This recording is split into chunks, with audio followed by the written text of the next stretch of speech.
programa sa programa na gibili ni late Governor Dodong Cagas. Atong mga uban na sige pangutana, walay programa ang probinsya. Ang galing medical mission nag-start ni Sukan 2007 hangtod karon 2026 na program sa late Governor Dodong Cagas na iHealth, iShare panglantaw sa panglawas sa katawan diri sa Davao del Sur na ang ihapon karon. So kinsa man tong nagaingon na walay programa ang provincial government katutong mga tao na dili taga Davao del Sur. Tama? Isip pa ba nun? Sige, ako lang ipahibalo sa mga katawan sa barangay Ipit. Dili lang medical mission na nahitabo diri sa inyong barangay. But puhon na anak ko tayo turnover o sa project na gikan sa provincial government. Hello. So, good morning. Hindi ako magdurag storya kay busy pa kayo. Salamat kayo, Kapitan Tudjo, kauban niya ang mga kagawad sa itong mga Cagas Cares, sa mga UN nato diri, and of course sa mga BHW, sa mga barangay tanod, and ang ating mga medical mission team, sa itong mga doctors, o uban pa. Daghang kayong salamat sa inyo, ha. Una sa tanan ako itabot akong presentasi ng salamat kay Gobernador Dodong, kay Gobernador Mark, sa ilang tubang na dunay medical mission diri sa barangay Ipit.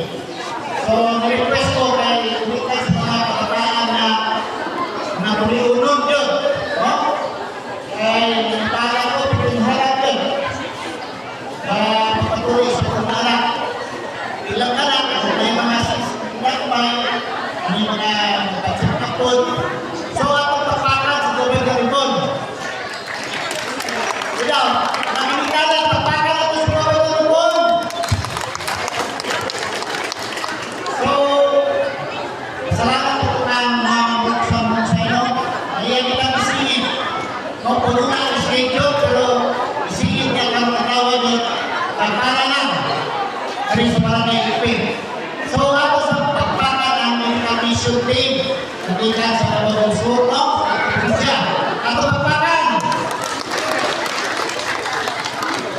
So, sa mga medical team, maraming salamat po sa pagkalinig ng pagkakalapa. Mas okay na nagpalipat niya sa Tunotori para sa Ipit. So, kanilong tanang, una po, ako ibabot, ako pinasikasin, iba sa akong mga barangay official, sa katawan, sa barangay Ipit.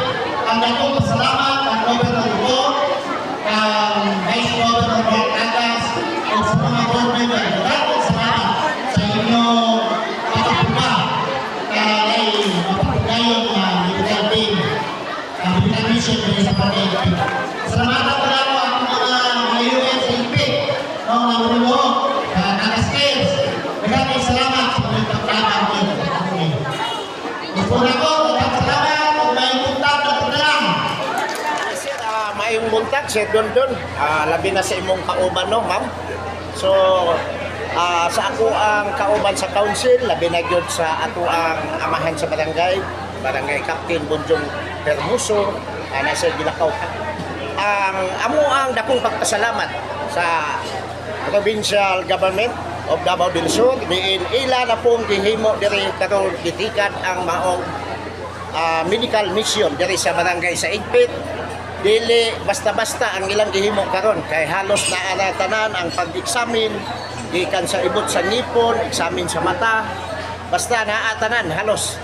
So amo ang pagpasalamat kay Gobernador Ibon Runya Cagas, labi na gyud kay Vice Governor Mark Cagas ug sa iyang mga board member. Diri gikan sa barangay sa Ipit, labi na gyud ang katawhan. So dako kay ning tabang gyud sa moang barangay. Katong tuiga ang Medical Mission 2026 gipatigayon diri sa barangay Gym Ipit Digos.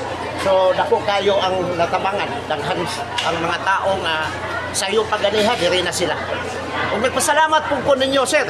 Labi na gyud sa mga medical team diin ilag yung giserbisyuhan, tinud-anay o kinasing-kasing nga pagserbisyo alang sa ato ang mayong kalawasan sa katawhan diri sa Davao del Sur. Amo ang mga ginagmay o dinagkong problema dito din mo ginapaabot sa province of Davao del Sur. Ay atong last month aduna kita turnover ceremony katong from Sitio Santo Tomas area then concreting of road. Diri dito sila si Governor of si Vice month of April. Nag-turnover sila. So mapasalamaton jud kami.